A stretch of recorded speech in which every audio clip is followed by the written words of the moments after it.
Sorry about that, Espresso Bites. I just thought about it. I thought I hit the button. What's going on, everybody? I'm back again.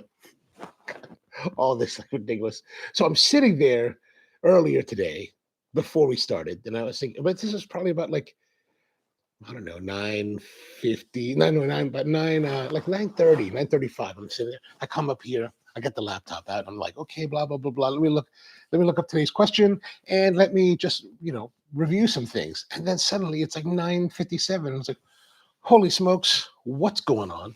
So how you doing? I'm Jay. Welcome back to the show, Coffee Q&A. Every morning, 10 a.m., we answer questions about coffee, talk about anything related to coffee that you might be interested in. So how's everyone doing? Good. Thanks for tuning in. Yeah, I don't know what was up with that. So today's question comes from a guy named Aditya. Aditya Ihksan Prasiddha writes, at what point do you conclude that coffee is just mediocre, bad, and it is not the fault of your brewing? And I think that's a great question. At what point do you conclude that the coffee that you're using is mediocre, bad, and is not the fault of your brewing? So chances are, when you're brand new, the fault is it's all your fault. It's always all your fault, right? There's no fault on the coffee's part. The coffee is what it is. It's up to you to understand the coffee and figure out how to get the best out of it, right? So we have a whole spectrum of coffee, right? There is the stuff that is super beautiful on one end, right? Super beautiful, super sought after, like what everybody would decree as like, this is very high quality coffee. And then there's the stuff on the other end, right? There's a whole spectrum. And so on the other end, it's pretty brutal, right? Pretty brutal flavors and just generally disagreeable. So somewhere along this spectrum, the coffee you buy will fall. Now, depending on your situation, if you're in prison and you're in the military, you're going to be definitely on this end, right? You don't have a choice, right? But, moving through the spectrum, depending on where you can find and what you can afford, it could be very much on this end. A lot of people fall more in, I would say, in this range, in this kind of like mid to lower thirds, right? This is if this is like the super high end stuff. Most people are probably here because most people are just, and most coffee is produced in that manner. So, and to meet that market, so you really just have to taste the coffee. It's really always about learning to trust your palate, right? So the important thing is to, as you're developing your skills, is to go and taste coffee as much as you can.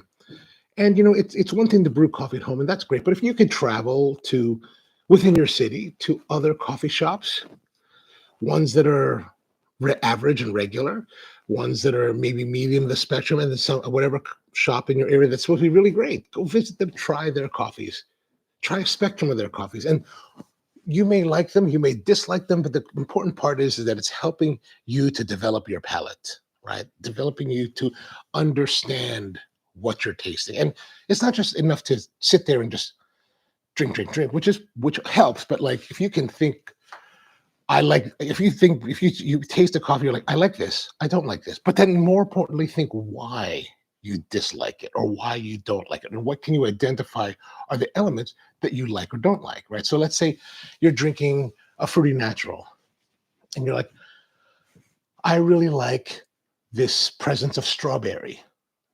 Okay. So the more you taste natural or coffees, you start thinking, I like this part of it. I like this. So I like the natural part. I like it. The flavors are very clean. What else? What other positive attributes you might have, Um, and conversely, as you taste other places' coffee, and you're like, okay, I don't like this coffee, but what is it that I don't like about this coffee? Is it ashy? Does it give me roasty notes? Is it dirty, earthy? Is it have notes of tar or diesel? Those are things that can be in coffee, right? So you want to think about those things, and then as you go along, you're going to figure out, okay, I like this, I don't like that. And what I don't like can be attributed to these factors. Now, it may not necessarily be as clearly stated as that. It just might be like, I like this, I don't. And so then you take the coffee that you have at home and you taste it. You're like, okay, I don't like it. If you don't like it, you don't like it. Like there's just no way around it. And there's the true point of this is that the coffee will fall into some part of this spectrum of quality and flavor. The methodology that used to brew that will not change it, right? Like, yeah, you could take this beautiful, like whatever geisha anaerobic, blah blah blah blah, 500-hour fermented process that's selling for $3,000 a pound. You could take that and you can kind of muck it up, right? Like you can put too little coffee, too much coffee, not hot enough water, right? It'll muck it up a bit, but it won't like make it horrific. Whereas on this end, closer to this end of the spectrum, this other like three quarters can be, just acceptable to horrific.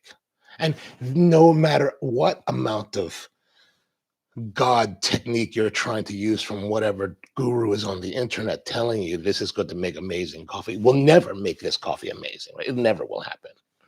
Right. So, but once you take the time to test out coffee for yourself, train your palate, because here's the thing, it's like so many people, and naturally when you're starting out, you're going to do this, but so many people seem to rely too heavily on what experts have to say about this is the best.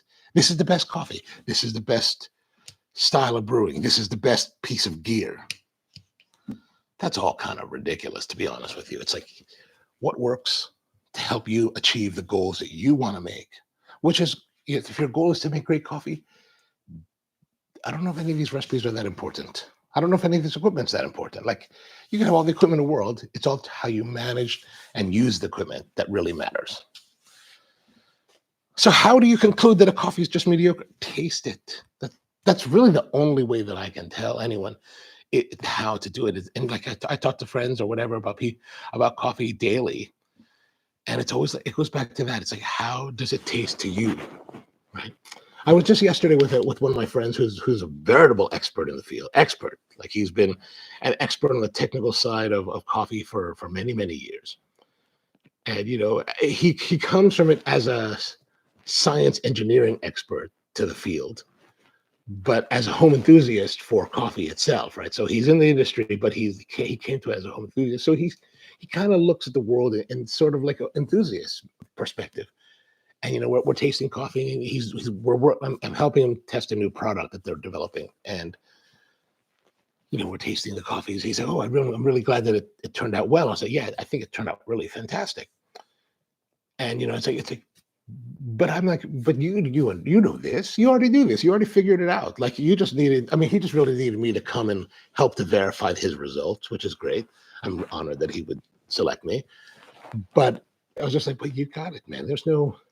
I can't really tell you anything more.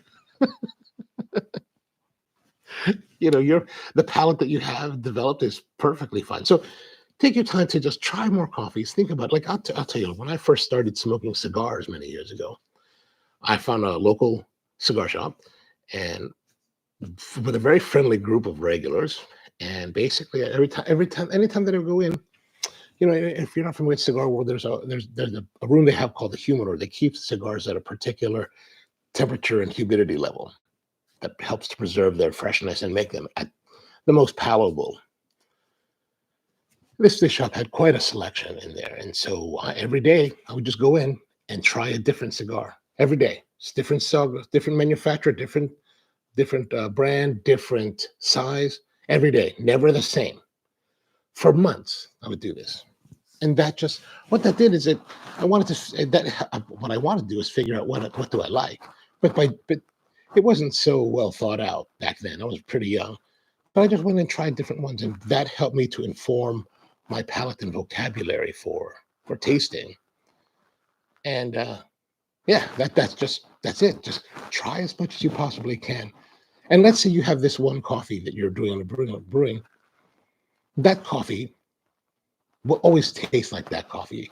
You're not going to take a red bourbon that is natural and make it taste like a washed geisha. It's just not possible to do that, because the physics of the whole thing and the chemistry of the whole thing is completely different. So you're just what you're there to do with brewing is just to help to to bring out the best possible flavor that coffee can produce.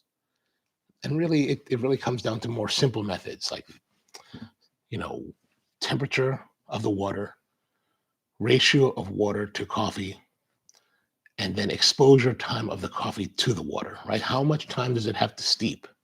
Whether it's flowing through like as a pour over, whether it's immersing like in a French press, under pressure like it's an AeroPress or espresso. It's all about those factors. And from that point, you don't really have to.